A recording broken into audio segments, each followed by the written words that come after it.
The courtroom was hushed, so hushed that even the creak of a chair sounded like thunder.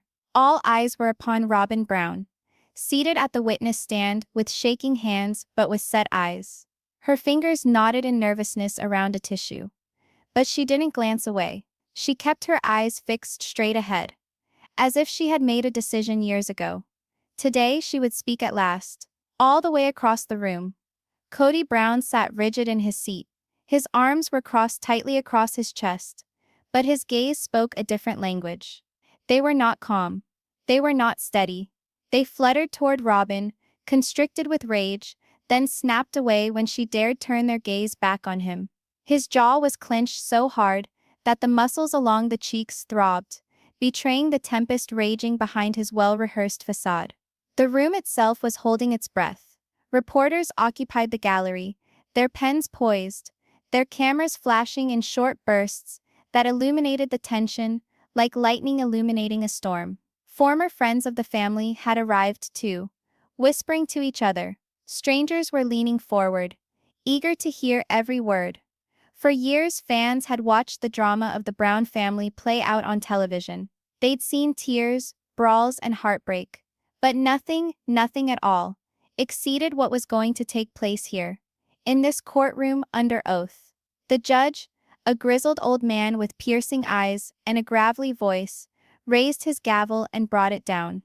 The crash was like a gunshot. This court is now in session. The truth will come out today. The words lay so heavily in the air. Every last individual within understood that this case wasn't merely about forms and paper or finances. It was about betrayal. It was about secrets. It was about the breakdown of a family that once seemed to stand as one behind one man's vision. Kody shifted uncomfortably in his chair, at last releasing his stare from Robyn to look at his attorney. The attorney spoke rapidly, attempting to placate him, but Kody shook his head and cursed under his breath. His hands flexed into fists and lay on the smooth wood of the table. Robyn swallowed. She heard the soft hum of the fluorescent lights overhead, the scuff of shoes on the chill tile, the scratching of pen on paper. Each sound was amplified in her ears, a reminder that there was no turning back. She was on the verge of saying something that would not only alter her own life, but dismantle all that was left of the Brown family's tenuous empire. In the back row, Christine Brown hunched forward, looking at Robyn. Christine's face was inscrutable, but her hand on the bench before her was clenched. She waited, like everyone else, to hear which truths Robyn would unleash. To her right was Janelle, whose lips were compressed into a line, whose face was white. Mary sat farther back, her hands folded in her lap, looking down at them as if wishing she were invisible. Every one of them had a history with Kody. Every one of them had his scars. And now those wounds could be torn open again. The bailiff spoke out in a calm voice. "All rise." Everyone stood as the judge came in completely, and sat down. Then, after the ceremony, the witnesses were sworn. Robyn's hand trembled as she put her hand on the Bible. Her voice cracked a little as she recited the words, "I swear to tell the truth, the whole truth, and nothing but the truth." The judge nodded curtly. "You may be seated, Mrs. Brown." But the manner in which he spoke, cut and precise, left the title weighing more than ever. Robyn's shoulders relaxed slightly as she perched on the witness stand, clutching the sides of the stand. Kody's stare intensified. He backed into his chair, lips pursed into a thin, sour smile, as if challenging her to utter something he could then pick apart in private. For years he'd been the arbiter of truth, the one whose voice created the narrative. But here, in this courtroom, on the stand and under oath, he wasn't the master, and that scared him. The crowd leaned forward, the tension coiling like steam in a rolling kettle.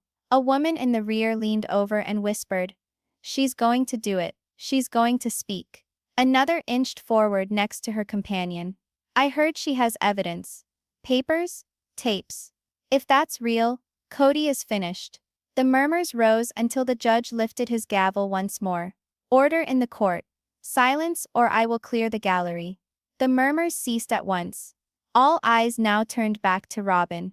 Her breathing came in ragged gasps. She glared down for a split second, then met Kody's eyes. The intensity of the look spoke volumes more than any words. "I'm not afraid of you anymore." Kody shifted uncomfortably. His bluster was momentarily wavering, his gaze flicking towards the jury, then the cameras, then Robyn. He moistened his lips, a nervous gesture that couldn't be concealed. The silence built again. It was agonizing, almost claustrophobic. Everybody held its breath for the first word, the first fissure in the dam of years that had contained secrets, lies, and deception. The judge leaned forward, his tone authoritative. "Mrs. Brown, you can start your testimony." Robyn hesitated, her lips opening but nothing coming out. She closed her eyes for an instant, collecting herself, before finally speaking, her voice gentle but audible. "Kody Brown is not the man he claims to be." The words flashed through the court like a spark to tinder. There were gasps in the room. Someone had dropped their pen. Christine's hand covered her mouth. Janelle's eyes went wide. Even Mary, who had attempted to stay impassive, shifted in her seat, at last raising her eyes. Kody slapped his hand on the table. "That's a lie," he snapped. His lawyer hastily grasped his sleeve and tried to calm him down, but the harm was done. His anger only served to raise an eyebrow from the jury, and they noticed his temper. Robyn didn't bat an eye. For the first time, she didn't cower under his rage. She glared at him, her eyes sparkling not with fright, but with determination. "The world believes they know the truth about our family," she went on. "But the truth has never been told." The courtroom hummed again. News crews wrote furiously. Cameras snapped pictures. The judge raised his gavel, but even he paused this time, as if he himself wished to hear what Robyn was going to say. Robyn spoke into the microphone more intensely, more firmly. "For years I remained silent. For years I shielded him. But today, I shall no longer protect him." The tension was suffocating. The ensuing silence was thick enough to swallow. The jury inclined forward, voracious for more. The wives remained immobile, bracing for the storm to hit, and Kody sat mute, his fists clenched so hard that his knuckles whitened, his glare fixed on Robyn, like a man seeing his whole world start to fall apart. The judge issued a final warning. "Proceed, Mrs. Brown. Tell this court everything you know." And with that directive, the tension became unbearable. Everyone in the room knew. The storm was no longer approaching. It was now. Robyn's throat was parched, her lips shivering as she inched closer to the microphone. She heard the beat of her own heart in her ears. She had kept these truths to herself for years, swallowing the fear each time Kody's shadow cast itself too large. The silence would be broken today. She clutched the sides of the stand in white-knuckled grips. The tissue in her hand was already in shreds, tiny pieces from her nervous fingers. Her chest heaved up and down in ragged breaths. And then, taking a deep breath, she started. Kody wanted control. The words cut through the air like lightning. The gallery came to life. The people moved in their seats. There were murmurs. And the gavel of the judge came down heavily. "Order in the court," he shouted. Robyn's eyes remained fixed on Kody. He sat on the other side of the room, his mouth curled into a smirk that did not extend to his eyes. He regarded her as a predator might observe prey, smooth on the surface, but each muscle in his jaw was quivering. "He convinced me that I was his only option, his only love," Robyn went on, her voice shaking but gaining strength with every statement. "But it never had to do with love. It had to do with power. He used me as a weapon against them." Her finger rose, pointing to Christine, Janelle and Mary seated side by side. "He made me the wedge that would drive them apart." Gasps filled the courtroom. Christine's mouth hung open, her hand shooting up to her chest. Janelle shook her head slowly, tears welling in her eyes. Mary pursed her lips, her fists clenched in her lap. Kody shifted uncomfortably in his chair. He leaned into his lawyer, muttering indignantly, but his glare remained fixed on Robyn. The lawyer rose to his feet. "Objection, Your Honor. That is emotional manipulation, not fact." But before the judge had a chance to answer, Robyn grasped at the folder on her side. A heavy frayed binder, with evidence written across the top in fat black letters. She slapped it on the table in front of her, with a violence that made the microphone sputter. "I have proof," she declared. The gallery gasped again. The reporters all leaned forward, their pens scribbling wildly. The judge corrected his glasses. "Go on, Mrs. Brown. Show me your evidence." Robyn opened the folder with shaking hands. Slowly she placed documents on the table: bank statements, secret account ledgers, withdrawal receipts no one in the family had been aware of. "See this," she said, pushing a page across to the jury. "Tens of thousands of dollars transferred without the other wives' awareness. Money that was intended for the kids. Money that vanished into accounts he alone controlled." Janelle's eyes went wide. She mouthed, "That's where it went." Robyn pulled out another sheet, this one a printed text message. "And here," she said, her voice growing firmer, "is his message to me." She read it out loud, her voice cracking. "Don't tell them. They wouldn't understand. It's better if they don't know. We have to protect ourselves. They'll ruin everything if they find out." Gasps again. The jury made notes. Christine's face turned pale, her lips opening in shock. Mary wiped at a tear that trickled silently down her cheek. Kody's face went beet red. He pounded the table with his fist, his voice thundering. "That's out of context. She has no idea what she's saying." The judge snapped at him. "Mr. Brown, calm yourself or I will hold you in contempt." Kody collapsed back into his seat, his chest working, but his eyes never wavering from Robyn. Robyn's hands shook as she dug deeper into the folder. This time she extracted a tiny recorder. She set it on the table, hit play, and Kody's voice filled the courtroom. "Don't question me, Robyn. I make the decisions. If they don't like it, too bad. They'll never leave me, because they can't survive without me. And neither can you." The words rang out, hard and unforgiving. The gallery gasped more dramatically this time. Even the judge's face hardened. Christine breathed. "Oh my God." Janelle covered her mouth, her shoulders shaking. Mary closed her eyes, one tear running down her face. Kody leapt from his seat, his finger aimed at Robyn. "That tape is manipulated. You fabricated that. Sit down, Mr. Brown." The judge instructed sternly. "Another outburst and I will have you removed." Kody's attorney pulled him back into his seat, whispering wildly, but Kody's fists thumped against his knees below the table. Robyn's voice trembled but rang strong now. "He lied to me about them," she said, holding out a hand towards the wives. "He said Christine disliked me. He said Janelle envied me. He said Mary wanted me out. He said I would never be able to trust them. And I believed him. I believed everything." Christine's lips quivered, eyes full of anguish. Janelle shook her head, speaking in a hushed tone. "We never hated you." Mary slumped her shoulders, eyes looking down. Robyn went on, her voice breaking. "But the thing is, he cut me off. He convinced me I had no other choice. He convinced me he was my defender. And when I tried to leave him finally, he threatened me."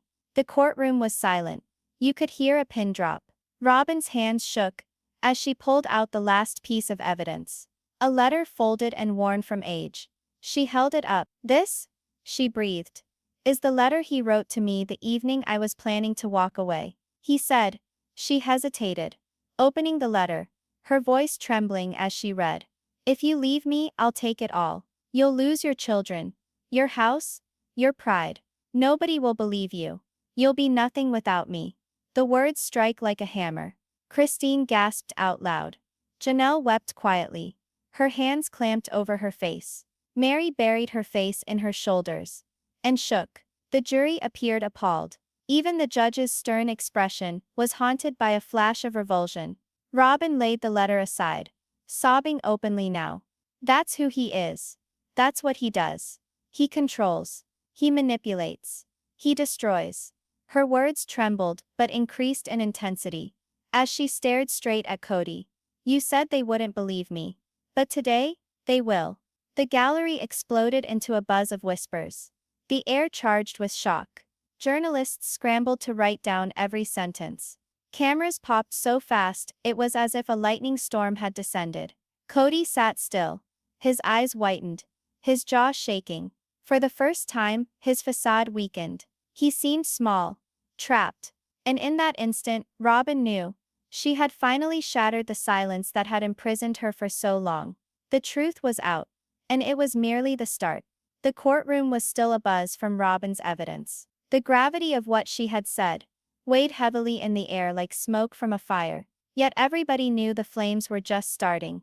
The judge rapped his gavel once more, calling for order, but the murmurs would not abate. Newspaper men were already writing angry notes. The gallery was changing in nervous expectation. And Kody sat in paralyzed fury, jaw clamped in anger, eyes black with a fury that was about to boil over. And then the bailiff spoke her name. Christine Brown. Please step up to the stand. The room fell silent once more. Christine rose slowly, her stance unyielding, her expression serene, yet there was turmoil raging in her eyes. She didn't look at Kody as she passed him by. She didn't have to. Her silence spoke volumes. She wasn't afraid anymore.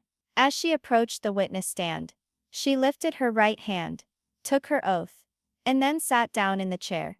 Unlike Robyn, who had shaken before the light, Christine sat erect. Her hands were placed tidily in her lap.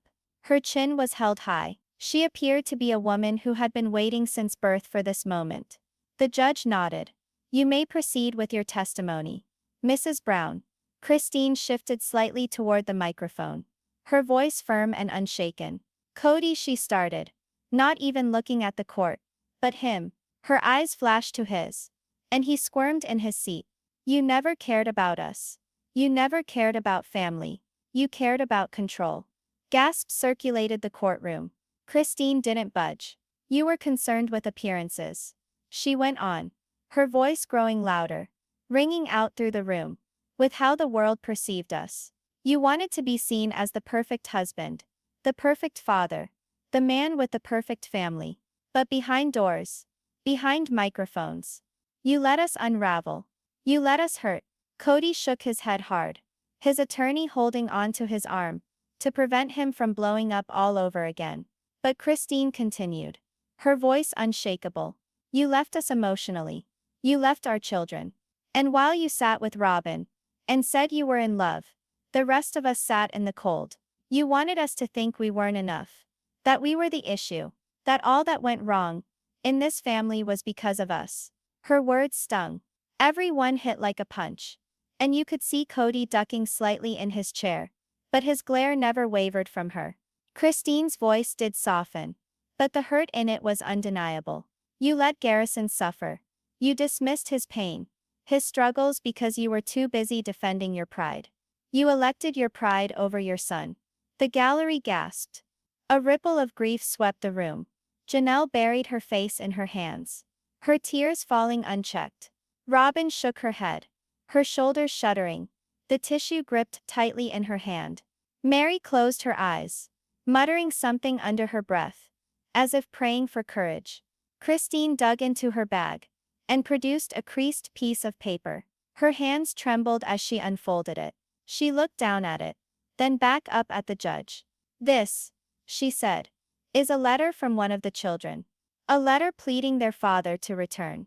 She started to read, her voice cracking as the words filled the room. Dad, why don't you love us anymore? Why don't you come visit us? Why do you only stay with Robyn and her children? Did we do something bad? Please, Dad, come back. Her voice broke. And for the first time, Christine's facade was broken. A tear traveled down her face as she gently folded the letter and placed it on the stand. The silence that descended was intolerable. The jury remained glued, shocked. The audience shifted nervously, some even wiping their tears. The judge himself dropped his eyes, clearly shaken. Kody's face had gone pale. His lips quivered as if he longed to speak. But nothing emerged. For once the man who never had an answer, never had a defense, stood silent. Christine breathed in deep, and went on, her voice shaking but unyielding. That's what you left behind, Kody. Not broken marriages. Not hurt feelings. But children, your children, who cried themselves to sleep, wondering why their father didn't care. And you didn't care. You said it was our fault. You said we weren't obedient enough, loyal enough, thankful enough. But the truth? You were never enough. Her words struck like punches. Each of them nibbled at the shield Kody had erected around himself for years. Robyn wept softly into her tissue, tears streaming down her face. Janelle leaned against the bench, shaking her head in shock. Mary stared directly at Christine, her eyes brimming with a curious combination of agony and admiration. Christine's voice increased in volume. It became stronger. You wanted to be the king of this family. You wanted control of our hearts, our homes, and our futures. But kings don't abandon their people. Kings don't allow their sons to suffer. Kings don't ravage the very family they swore to guard. Kody snapped at last, thumping his hand on the table. Enough, he bellowed, his voice echoing around the courtroom. You don't have a clue what you're saying. You're distorting everything. You're just resentful. Resentful because you broke up with me. The judge slammed down his gavel. Mr. Brown, one more interruption, and I will hold you in contempt. Kody's attorney tugged at his sleeve, hissing for him to desist. But it was too late. The jury glanced around the room.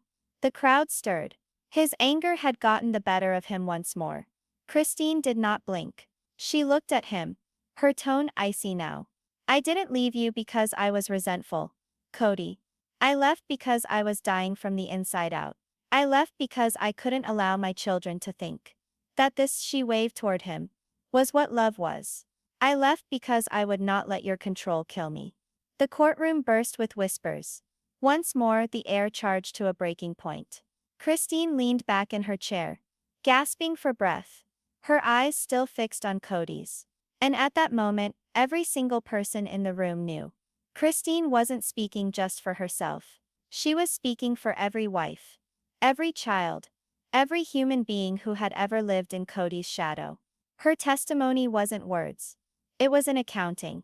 And as she descended from the stand, the resultant silence was palpable. Kody remained seated, white, sweating, holding onto the table for dear life, as if it alone sustained him. Christine strode past him, her head held high, without so much as a passing glance. And the jury observed her departure, their faces creased with the gravity of her words. The storm wasn't yet done, but Kody Brown had just experienced the full impact of Christine's lash. The courtroom air was heavy, near sickening. Robyn's sobbing admission and Christine's explosive testimony had already stripped away Kody Brown's well-constructed facade. The jury stared wide-eyed, their pens flying rapidly, their faces darkening with each new disclosure. But no one was ready for what was about to be revealed. The bailiff shouted, "Mary Brown, come to the stand." Everyone's eyes turned to the woman who had thus far spoken little. Mary stood up slowly, adjusting the front of her blouse, her actions slow and purposeful. Her face was inscrutable, her expression nearly serene. Yet there was a tension in her eyes, like a storm just behind a peaceful sky. Kody shifted uncomfortably, his eyes narrowing. If Robyn's testimony had betrayed him, and Christine's had cut him open, then Mary's could destroy him completely. Mary walked to the witness stand, raised her right hand, swore her oath, and sat down. She folded her hands on her lap, lifted her head, and finally looked directly at Kody. Her voice, when she spoke, was steady, low, controlled, but each word dripped with weight. Kody told me something years ago. Something I've never spoken of. Something I thought I'd carry to the grave. But I can no longer remain quiet. The gallery leaned in. Reporters hung suspended, pens poised in midair. The silence was so acute, it almost clanged in people's ears. Mary's lips shook, but she didn't hesitate. He said to me that if I ever did betray him, if I ever opposed him, he'd kill me. He said those exact words. I will destroy you. There were gasps in the room. Christine's eyes grew wide. Janelle put her hand over her mouth. Even Robyn, who had already shared so much, looked at Mary in shock. Kody pounded on the table once more. She's lying. I never did. The judge growled. Mr. Brown, sit down. But Mary wasn't finished. Slowly, carefully, she pulled out of her purse a small silver tape recorder. She placed it on the witness stand, her hand still on it, as if it held decades of hurt. I taped him, she said softly. I never told anyone. Until now. The room exploded into gasps and whispers. The jury hunched forward. Kody blanched, his mouth dropping open, but no sound coming out. His attorney wildly whispered into his ear. But Kody didn't flinch. His eyes fixed on the recorder, as if it were a loaded pistol. The judge arched an eyebrow. Play it. Mary pushed the button.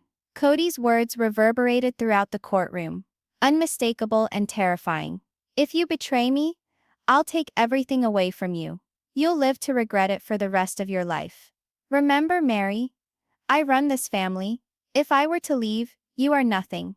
The voice rang out in the courtroom, biting and condemning. Gasps and murmurs erupted immediately. Pens scribbled frantically on the jury members' notepads. Photographers' cameras blazed wildly. Christine shook her head, closing her eyes as if to hear for the first time what she'd always known. Janelle started sobbing quietly. Robyn put her hands over her face. And Kody was shaking. His face had turned white. His mouth sagged slightly, his eyes scanning the room wildly like a trapped animal. That's not real, he stuttered. That's faked. You photoshopped it. You all conspired. But the expression on the jurors' faces told otherwise. They had listened to the hate in his tone. They had listened to the threat.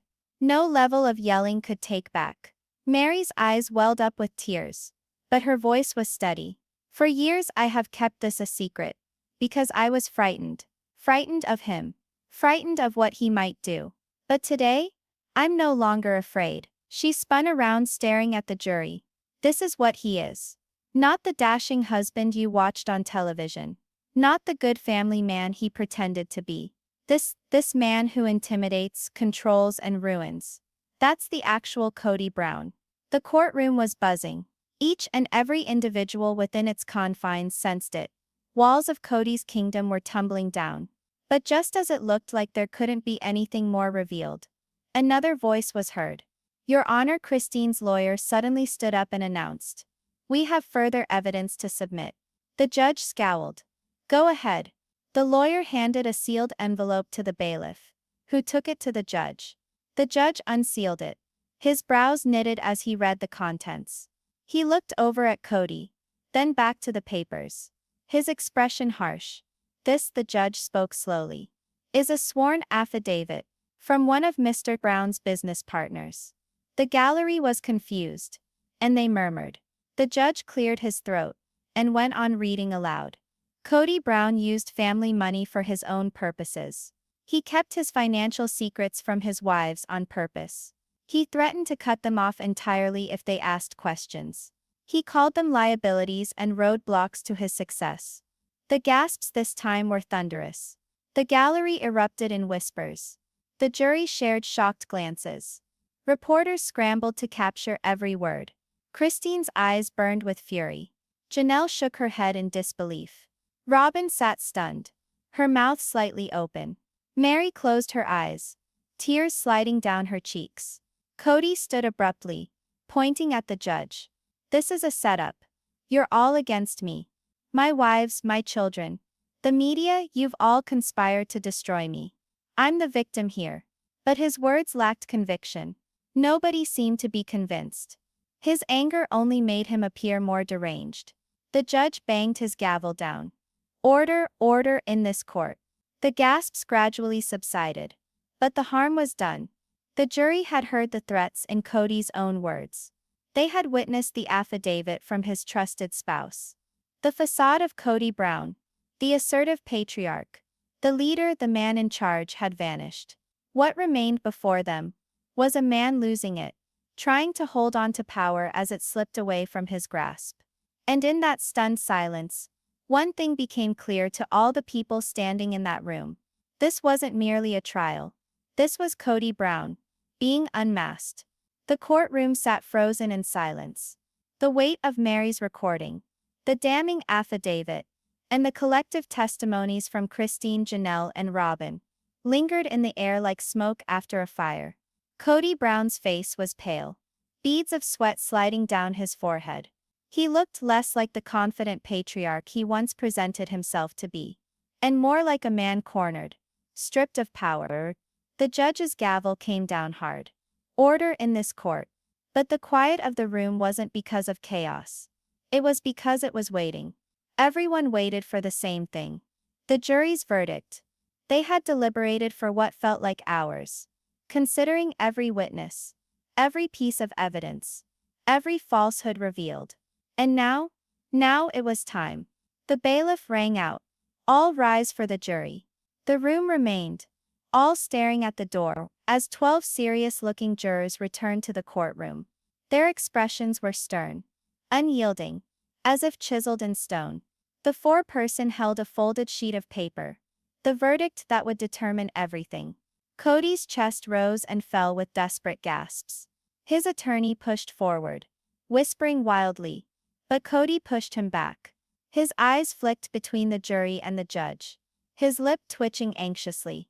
Christine sat stiffly, hands tightly folded, mouthing a silent prayer. Janelle's hands quivered as she spun a tissue in her lap.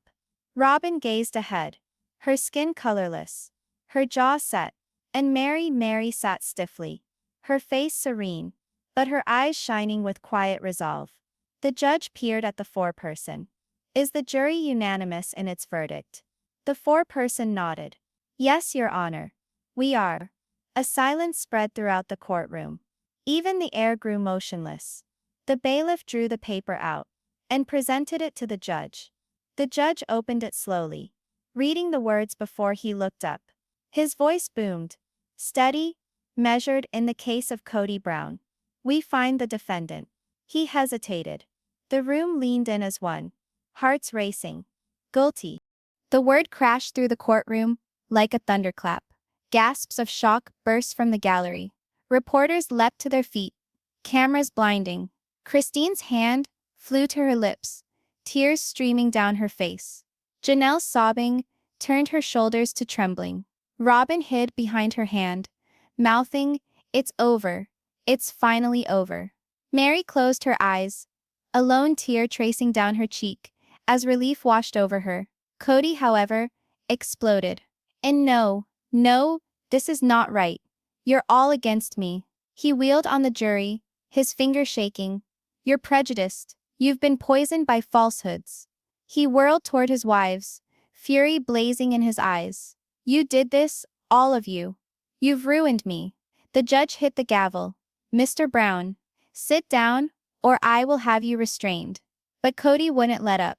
He slammed his fists on the table, his voice cracking with rage and desperation. I built this family, I provided for you, and this is how you thank me. Two bailiffs stepped forward, grabbing Kody by the arms. He struggled, screaming incoherently, his face contorted in anger and shock. I am the head of this family. You can't do this to me. The judge's gavel came down again, thundering above his screams. Enough, Mr. Brown. You are remanded into custody to await sentencing. Bail is revoked. The bailiffs pulled him toward the door, his voice ringing out in the courtroom. This isn't over. You'll see. You'll all see. The heavy doors boomed shut behind him, silencing the courtroom in shock. And then, like a dam bursting, the room erupted. Christine buried her face in her hands and cried hysterically. Janelle put an arm around her shoulders and cried with her. Robyn shook her head, whispering, It's finally over. It's really over. Mary leaned back in her seat, her shaking hands releasing years of terror and silence. The gallery erupted in conversation. Reporters scrambled for the doors, rushing to bring breaking news. Kody Brown found guilty. But the most moving moment wasn't recorded on paper or film. It was how the women gazed at one another, through their tears, through their agony, through their fatigue. For the first time in years, they were free. Aftermath in the hallway outside the courtroom. Cameras clicked manically as reporters surged, calling out questions. Christine and Janelle held each other, devastated but relieved. Robyn moved slowly, dazed still, but with a glimmer of fortitude in her eyes. And Mary, at the back, halted at the courthouse steps. She faced the phalanx of cameras and microphones. Her voice was gentle but carried with conviction. This trial wasn't about Kody. It was about truth, about freedom, about no longer being held hostage to fear. Today, justice was served. Not only for us, but for every woman who's ever felt trapped, silenced, or helpless. We are free. Finally free. The audience applauded wildly. The reporters yelled more questions. But Mary turned and walked away, with her head held high. Inside the prison transport. While inside the prison van, handcuffed, Kody's chest huffed with anger. His eyes blazed with wrath. His jaw locked so hard it throbbed. In his head, he wasn't guilty. He was deceived. Ruined by those who were supposed to owe him allegiance. He cursed under his breath. Again and again. They'll regret this. They'll regret it. But for the first time ever, Kody Brown was not in command. The emotional closing back in the courtroom. As the lights dimmed and the gallery emptied, the women lingered for a moment longer. Christine, Janelle, Robyn, and Mary stood together, their eyes red but their spirits lighter. Christine whispered, "He can't hurt us anymore." Janelle nodded, clutching her hand. "We're finally free." Robyn, still shaken, looked at Mary. "I didn't think we'd survive this." And Mary, her voice steady, replied, "We didn't just survive. We won." The camera would zoom out there, on four women who had once been silenced, now united, triumphant, stronger than ever, and the chilling vision of Kody Brown, being hauled out of the courtroom in hysterics, would stay in the viewer's mind, long after the video had finished.